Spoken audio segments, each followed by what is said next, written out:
Hello and welcome friends to Gyan Ganga classes. और आज हम लेकर के आए आपके लिए क्लास 6 सोशल साइंस की हिस्ट्री का chapter number 8 village towns and trade.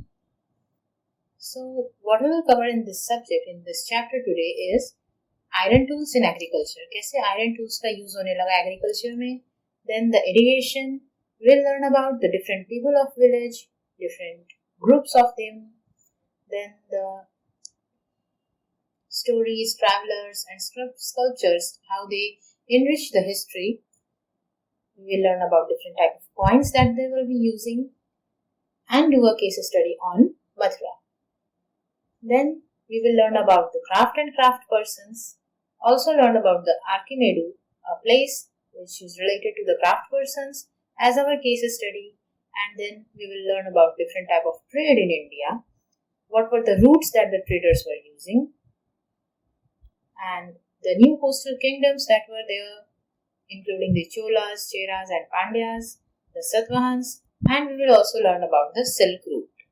So let's get started with all of these, and make sure you do not skip the video so that you do not get interrupted by any information. You must watch this entire video and hit the like button, subscribe to our channel if you haven't till yet, and hit the bell icon to never miss any video update.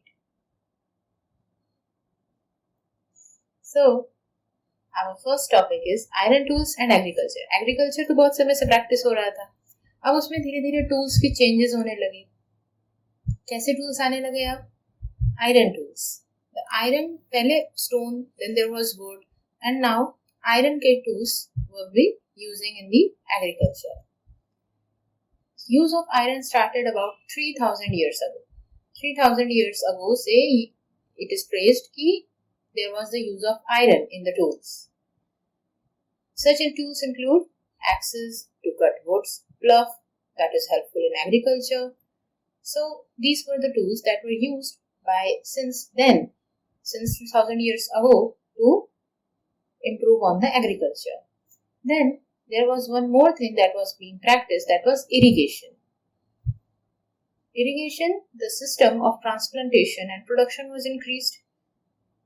In the agriculture, the system of transplantation was increasing, and this was increasing the production. So there was a need for the water. So they just developed a system that was the practice of irrigation. It was built during this time, including with the canals, wells, tanks, and artificial lakes. Different types of water bodies were built over there. Some was natural and some were artificial. There were well, tank, lakes, canals, all were built so that continuous irrigation can be provided in the agricultural areas. Now, उस समय के लोग, people, कैसे थे village में, मतलब how was the village structured? There were three kinds of people living in village, both in the southern side and in the northern side of the continent. So, what were these three peoples?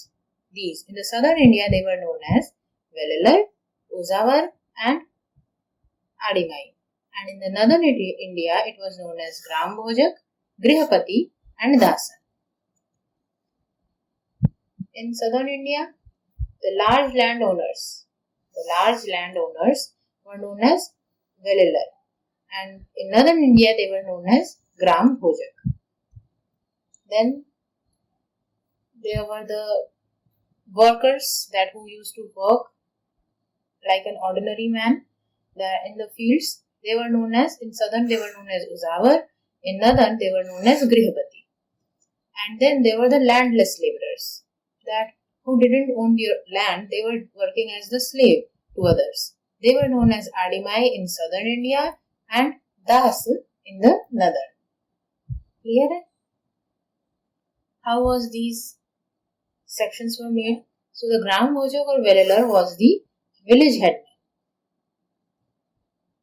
and they had some men, the positions, who used to do the work for them, like providing the food from their fields and something like that. Like they were doing the work on their own fields. They were the Grihapatis or the Uzavar. So first let us know about the Gram Bhojak. He used to be the largest landowner and had different workers or slaves under him. Gram Bhojak or Vellalar is the largest landowner and had the slaves or the das under them. They hired different workers to cultivate the land and they were powerful in terms of money, in terms of capacity, everything. The Gram Bhojak were powerful and they used to hire different workers to cultivate the lands. King often chose Gram Bhojak as the person to collect tax from the village. So Gram Bhojak का उसका duty क्या था that they have to collect tax and provide it to the king. Somewhere he also functioned as the judge and policeman for the area. Clearly these were the duties of being a Gram Bhojak. Apart from Gram Bhojak, the other independent farmers were the Grihapatis. Grihapatis ये क्या थे और दूसरे independent farmers of the village जिनके खुद के land थे. They used to do agriculture on their own land. They were independent. Then there were the men and women such as Das who did not own land but had to earn living by working on other fields. Like when the Gram Bhojak was just asking different slaves to cultivate the land, that means they were having dasa. Das, they were just the landless laborers. They used to do farming on the land provided by Gram Bhojak. In most villages there were some craft persons such as blacksmith, potter, carpenter and weaver. और इन सब के अलावा इस agricultural system के अलावा कौन रहते थे in the village? They were the craft persons. कैसे craft persons? Some were blacksmith, some were potter, some were carpenter and some were weaver. अब बात करते हैं different stories, different travelers और sculptures के बारे में जिससे हमें we get to know about these times.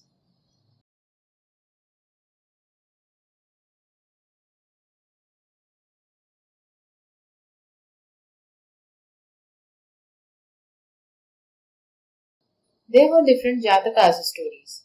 The stories that were composed by ordinary people, written down and preserved by Buddhist monks. कैसी stories? These were the stories written by ordinary people, the Jataka tales, and they were written and preserved by Buddhist monks.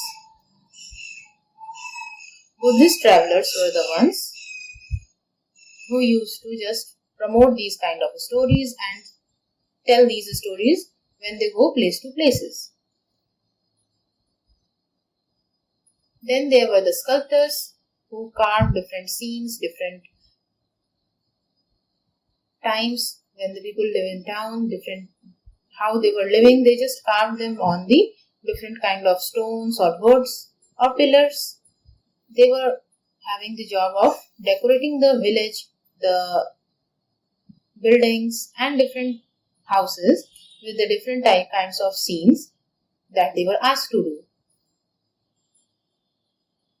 So they mostly painted the life of a village or the forest or the animals and different things, so that we get the information that what kind of animals, what type of people, what they were doing, what their activity were in that time of period.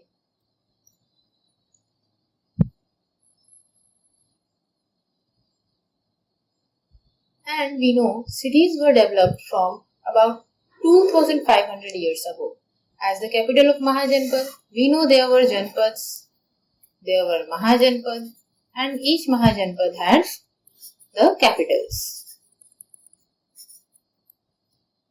Archaeologists have found rows of pots or ceramic rings arranged one on top of other, known as ring wells.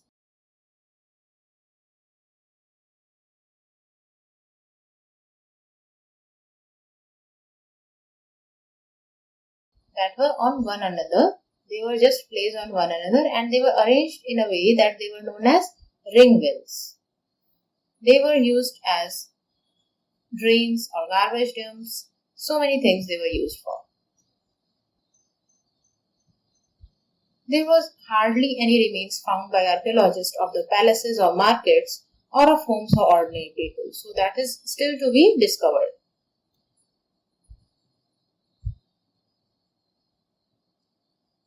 The remains shows that they were made of either wood, mud brick or thatch. But they did not survive for long.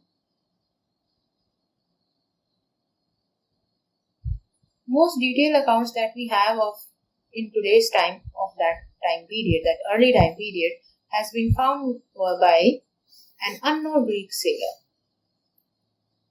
He described different types of ports that he visited, different places. That is the only available account from which we can study about this time. Now let us learn about the different kind of coins that were used at that time. Earliest coins were in use for about 500 years ago. How many years ago the coins has been using? Since 500 years, we have been using different kinds of coins. At that time, they were just punch marked coins. Kaise coins the? They were just the punch marks. They were generally rectangular or sometimes square or round in shape. They were generally rectangular kind of coins, or sometimes they were square or circle. And they were punched. They were like made from the metal sheets. They were the cutout of the metal sheet or made from the flattened metal bubbles, the spherical body, and not the inscribed. They were not inscribed. They were just patched on it. They were stamped. Okay, they were stamped. They were patched. They were not inscribed in someone. So these used to be the symbols using dies or punches. कैसे बनते थे? Dies or punches use करके ये coins बना करते थे. They were usually in the rectangular or circle or square in shape and used to be cut out of the metal sheets. They were used by the stamping using the dies and punches. Clear? Now let us study about Mathura. Mathura is an important settlement for more than 2500 years. Since when Mathura has been established? Since more than 2500 years. It is located at the crossroads of two major routes to travel and trade. Why it is important? Because it is situated on a crossroad of two major routes. That is from northwest to east and from north to south. It crosses. It is a cross path for both of these pathways of the travel routes. So that is why this city was very, very important.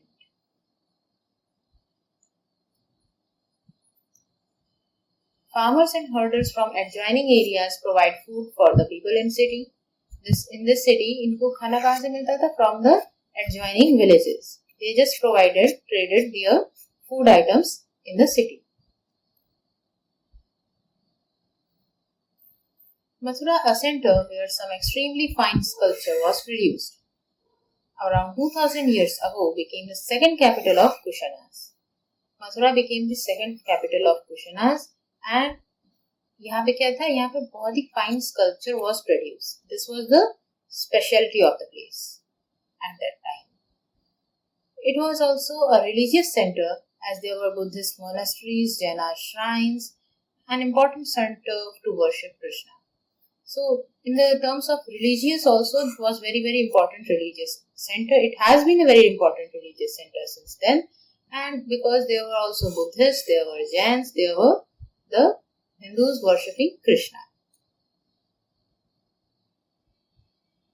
Now let us learn about the craft and craft persons. Archaeological evidence for crafts like fine pottery known as northern black polished ware. Till now we have learned that there were potteries of red and white, then there were the grey pottery, but now there were also the northern black polished ware, also known as NBPW. This kind of pottery was there. Generally found in the northern part of subcontinent, known from text manufacture of clothes was important. Famous centers such as Varanasi in the north and Madurai in the south were the providers for these craft and craft persons. On main trading centers, craft centers were there, Varanasi in the north and Madurai in the south. They were the famous manufacturer of clothes centers, and there were the pottery things that were happening in the places to places with the craft persons. Men and women both worked in these craft centers as the craft persons. Merchants now from association known as sharenees of the craft. Merchants कैसे association form करते थे? जो association merchants के होते थे उनको कहते थे शेयरनीज of the craft persons. They provide training, procured raw material and distributed the finished products. उनकी क्या ड्यूटी होती थी? द शेयरनी craft person, that association has the duty of providing training to different craft persons, the new ones, and then they have also to provide the raw material to them and distribute the finished product.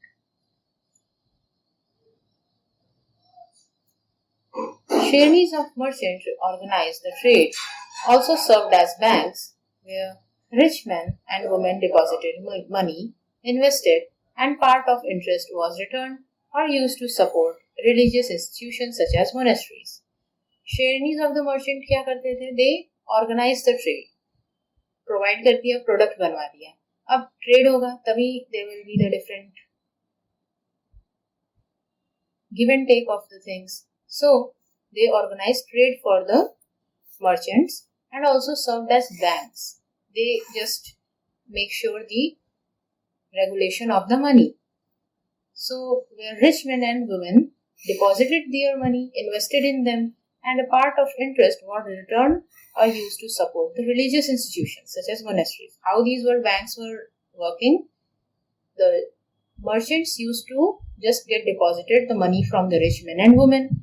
They invest the money to the sharenees of the merchants, and then as a part of trade, the interest was returned to or used to. If the people say that we do not want the return, they used to just use that interest and support the religious institutions like monasteries or the Sangh.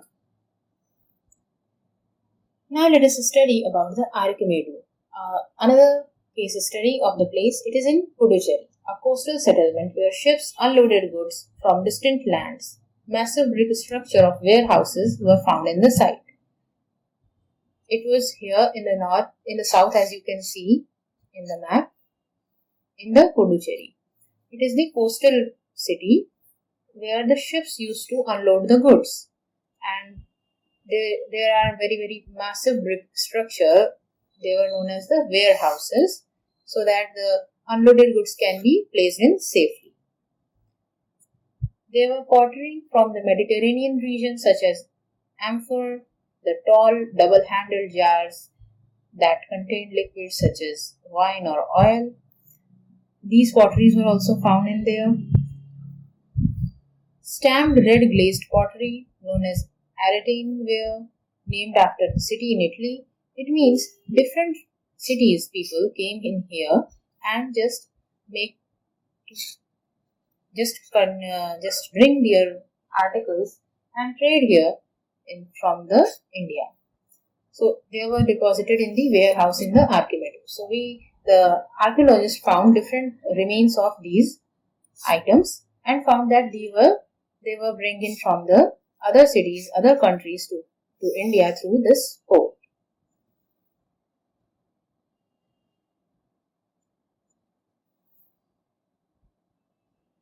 Small tanks were found. They were probably dyeing vats. Like the tanks were used to dye different kind of clothes with different colors. There were also the evidence of some beads or some precious stones and glass in the place. So we know that was a very, very vast city, a very, very vast city for the trading purposes. Now, trading. तो उस समय की trading होती कैसे थी? How was the trade in the ancient India? We know we have found different types of potteries. We see different potteries came in from different countries, and they were collected by the merchants or traders, and they moved place to place to the other markets to sell them. South India was famous for gold, pepper and precious stones. South अब बाहर से सामान आया, अब हमारे यहाँ का भी कोई सामान बाहर जाता होगा, तो different things were popular in some regions. Like in South India, the gold, pepper and precious stones were very, very popular. And in Roman Empire, pepper was valued so much that it was known as black gold. In Roman Empire, pepper was known as black gold. So it was exported from South India all the way to the Rome.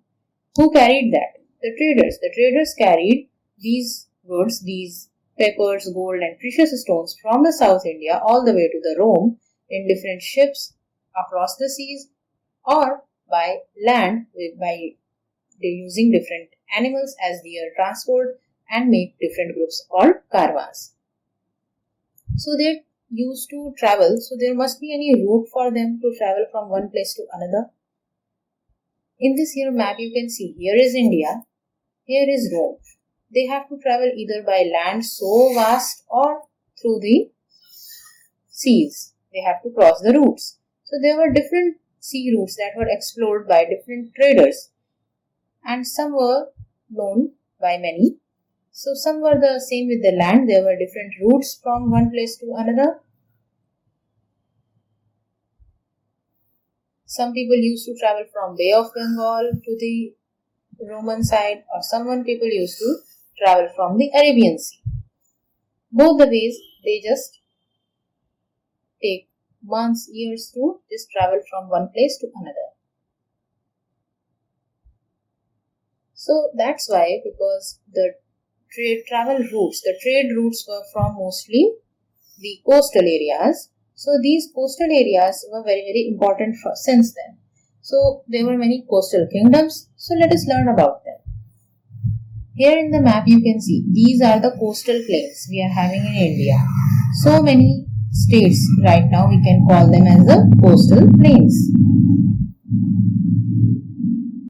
Kaveri, you can see here the river Kaveri, she was the most fertility to the different areas nearby. So these provide the most fertility to the different areas nearby. So these coastal areas were already popular for the fertile lands, because of Deccan Plateau. They were also having richness in mine ores and different kind of gemstones were found. So in all the way these kingdoms were very, very rich. So there were different kingdoms in these coastal areas and some became very rich and powerful and controlled all these river valleys and coasts. तो अभी हम बात करेंगे उन्हीं के बारे में. In different Sangam poems, there were mention of Movinder, a Tamil word meaning three chiefs. Who were these three chiefs? These were the three ruling families, the Cholas, Cheras and Pandyas, who became powerful in India around 2300 years ago. So in the Sangam period, who were the three popular ruling families? The Cholas, Chera and Pandyas. आप यहाँ पे देख सकते हो in the map their kingdoms.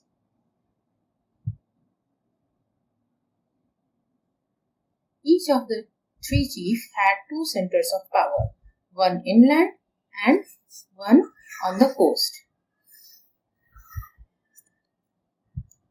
Among the 6 cities, like each having two, so there were 6 important cities of this side: the Puvar or Kaveripatnam, the port of Cholas, and Madurai, the capital of Pandyas. The 3 words were very, very important.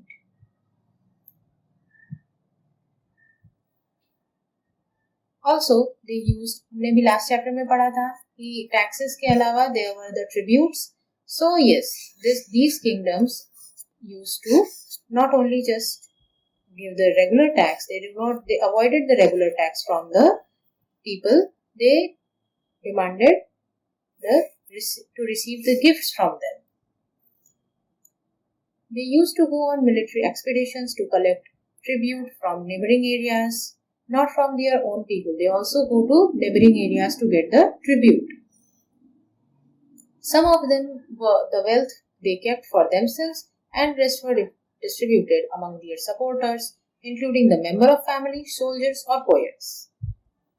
The wealth that they collected, some were kept for themselves and rest were distributed in the supporters, members of family, soldiers and poets.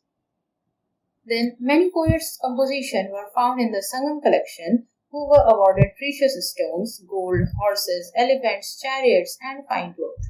See, these all varieties things were distributed to the poets who just praised their kingdom. Now there were the Satvahans. Other than these Cholas, Cheras and Pandyas, there were the Satvahans who were important dynasty. They became popular in the western India. The most important ruler of Satvahan was Gautamiputra Sri Satakarni. He and other Satvahan rulers were known as the Lord of Dakshinapatha. Dakshinapatha means the route leading to south. See, it is south. It is the route that leading to south. So, Gautamiputra and the other Satvahan rulers were known as the Lord of Dakshinapatha.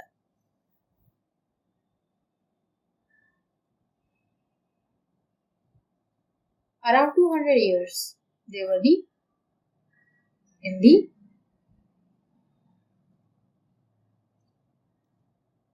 Now, let us learn about the Silk Route. So, Silk Route, why? Because there was a place in China which were having a particular process of making silk, and the raw silk was extracted from the cocoons of the silkworm, then spun into thread, and then the cloth was made. This very, very complicated process was first invented in China, and they were having the speciality over there. They were just keeping it hidden, the process, and they just make it their own speciality. So the people from China went to distant lands carrying silk with them. The path they followed from their place to other distant areas was known as the Silk Route. As in the map here, you see it started from Shanghai and Beijing in the northern China plain, and all the way it went here to Bengal, also to the Saudi Arab areas. So these whole map, that the lines that are going, the route that is traveling is the Silk Route. The path that the China people used to travel and carry silk with them was known as Silk Route. They sent gifts to different other rulers in Iran or West Asia in the form of the silk, so that the knowledge of silk spread to the West also, and they were feeling very authoritative when they used to wear silk. Like in Rome, wearing silk became a fashion for about 2000 years ago. At that period, silk was very, very expensive because it was brought all the way from China to Rome via roads or through mountains or deserts. So it was very, very expensive, and it was only held by the palaces, the emperors, the queens. Some kings used to control the large portion of the route because they could benefit from the taxes.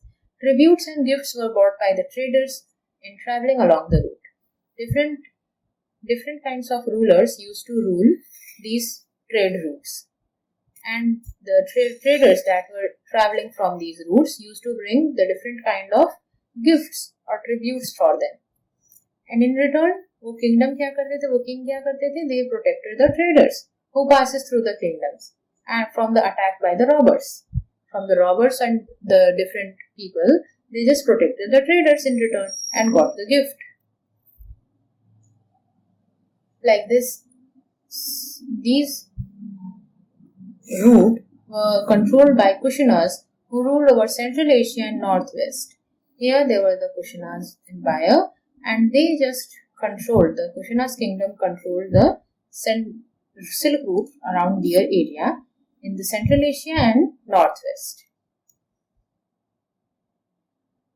There are two major centers of power for Peshawar and Mathura. Takshila was included in their kingdom. We have seen Takshila, then the Mathura, and the city Peshawar. These were the three main centers that were used as the power for the Kushanas. During their rule, a branch of Silk Route extended from Central Asia down to the seaport to the mouth of the river Indus, from where silk was shipped westwards to the Roman Empire. इन्हीं कुशनास के time में the Silk Route traveled from there to the in this river, and from there they took the path to the, see here, they took the path to the Rome. So with this I hope आपको ये chapter समझ आया होगा, clear हुआ होगा. कोई doubt है, कोई प्रॉब्लम है, just make sure you hit the subscribe button and the bell icon and comment your doubts in the comment section. I will make sure मैं आपके सारे doubts clear करूँ. और आपको ये वीडियो अच्छी लगी हो तो